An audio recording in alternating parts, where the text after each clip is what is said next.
What is going on, studs and studettes, bros, hoes, and my fellow gigolos? What's going on, Kunal here? Bulls on Wall Street. Guys, a lot to unpack here in today's market. Look, there's two things we got to go over, the market indexes and then the watch list. So there's two things that are happening. The market isn't a full-blown bull market. We have been trending over the 9 EMA for weeks, and we've been trending over the 20 SMA for literally months. And so by any and all pictures, right, we're in a big bull market. But the market is a little bit tired. It's been, slowly just grinding higher. And so what's happened is the volatility has decreased to such levels that you're getting a lot of grindage, and you're also getting some rollover in some of the high flyers. And so we kind of have two things happening here. This market could really use a pullback, a nasty little shakeout, would be awesome. Whether you get it or not, you can never predict that. So right now, I feel like it's a very strict day trading environment.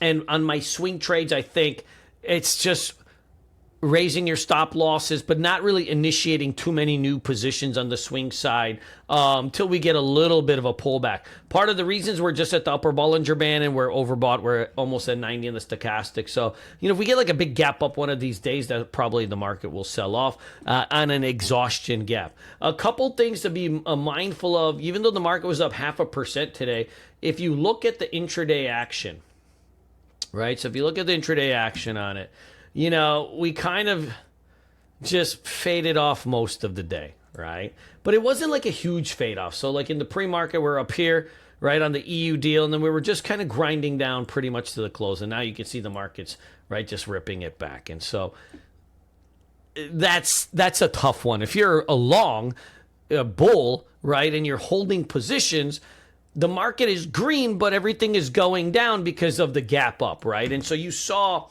a little bit of a pullback in like these, right? These high flyers.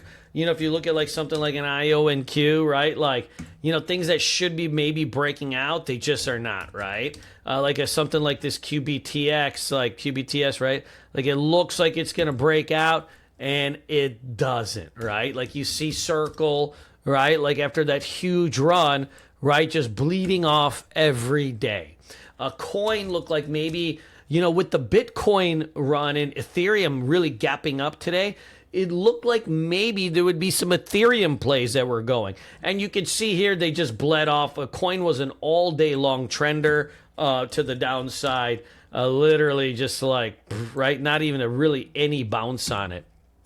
If you see some of the other kind of Ethereum plays, BMNR, it gapped up and it just rolled over the whole fucking day, right? And then it did an expanded offering into the close, right? SBET, same thing, right? So what that's telling you is that, hey, the market is strong, but some of the risk on assets are a little bit weak, right? Like things like, ASTS have pulled back a little bit, but need so much more, right?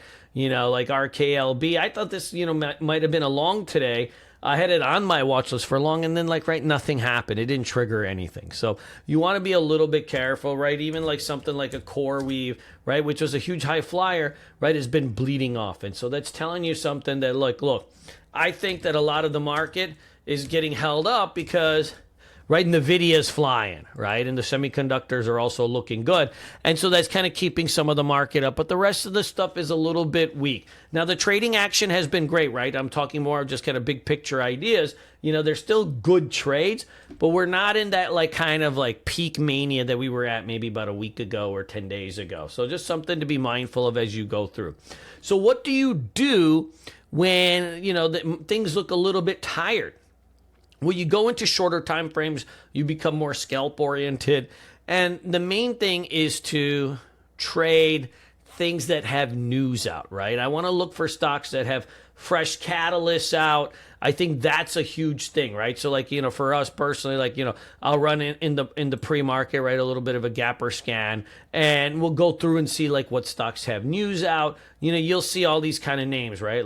This stock has news out and ends up with a really nice trend on it, so on and so forth. So I think that's what you want to be doing. Now, I don't trade small caps personally, but that's where I would go is okay, what are some stocks that have news out? And it's going to be a big week in earnings. You can see Microsoft is So not tomorrow, but the next day, right? And then Meta Nation, right? 7:30. And ideally on these like big boys, you don't want them to gap up. That part of the cycle is over where you want to chase the gap up and play the trend. You actually want them to miss on their earnings and gap down. If they grind down for a couple days, they'll probably get bought up and you'll get a better entry on them. That's been happening a lot lately. Like if you see on Tesla, right? Like you gapped out on earnings and then it just kind of filled the gap, and that's happening a little bit. So just something to kind of keep into the back of your head. So what do we trade tomorrow? So there's a couple things I think are looking pretty semi-okay. Obviously, SMCI's got a ton of momentum on this. I won't chase any gap up on this because it's up a few days in a row. But if this has a weak open tomorrow, like say you open up weak and you go, that I think would be a prime time for a red to green. I think RMBS had some news out after hours, and now you're getting a big kind of push on this one. I believe this is earnings. So if this takes out this 70 spot, I think it's going to probably have a little bit of a squeezer. It's a semiconductor stock, but it has not really participated with all the other ones. So in the same manner of recent, like you're just starting to take out this big range. And so if it can do that, I think you'll have something. This Tron is an interesting one. On a little bit of a lower market cap side, if it can take out this 12 spot, I think it can, I think it can get juicy here. 12 million shares in volume, so it's pretty liquid. My worry on this is that there are some sellers' wicks here every time you come into the 12, so I'd really need to see a very tight pattern in action near that 12 spot before I would really take it. Otherwise, it's a leave alone. I've been staring at this ETHU. I almost added some on Friday for the swing, but I think this one is back and filling here. But you got a level here at 128 that to keep an eye on. This thing has a great range. Like the ATR on this is 9.32% and 11 points. Like it's a good trader. CDNS has news after hours on earnings, so I think this one, this one's got a nice little doohickey over here. I think we can play this tomorrow too. I want to look for stocks that are busting out ranges. Like, look how big the range is here. I want to find stocks that are busting out ranges on catalysts, right? When the market is tired, you want to look for fresh catalysts. So you see something like this. You have a multi-month longer base, right? Now, look, I get it. It's $300 stock. Nobody wants to trade that kind of stuff these days. But we take what we can get, man, right? A handy is a handy, no matter where you get one. Now, look, you got SM over here, right? Just reminds you of 5th grade behind the monkey bars. SM. Now, this actually looks like a little bit of a swing trade, right? You've got multiple tests of resistance here. Oil and gas has been okay. You got room to the 200-day moving average. This is not really a good day trader, I think. It just doesn't have the liquidity. I personally need to get the size I want, but I do think it has a good swing trade look to it. You love this one, right? You got this nice push, and now you're pulling back into the bone zone. You're rounding here for a few days. I think this one's got a chance to do it. Like this range break is pretty big here. Awesome. It's got a good ATR, good percentage ATR, good liquidity, 10 million shares a day. You're building out some support here in this kind of 32 zone. Let's watch this one for tomorrow. If it can build over this zone over here, I think you're in for a little bit of fun. The App Nation, right? Your earnings are 8-6, so you still got about a week or so. You got multiple tests here. Test into the resistance spot. I think this one can go if you start to clear. I like that overall look of it. Roblox, take a pass. Hey, and on the day trade side only, this OKLO, it dumped off today, 5 points, and then just had a nice rebound into it. Guys, you want to keep this as a daily trader on your watch list. Like it's got great liquidity, great range. It's got it's the holy grail of day trading stocks. This specific thing, this price point, that kind of 50, it was 50, right, just a little bit ago, but that $50 to $70 range is great. But in terms of ATR and liquidity, it's got a really nice sweet spot on it. So watch this one on any and all dips on this one. All these kind of shakeouts on them are getting bought up. There's buyers just stepping in on this thing, so be mindful of that.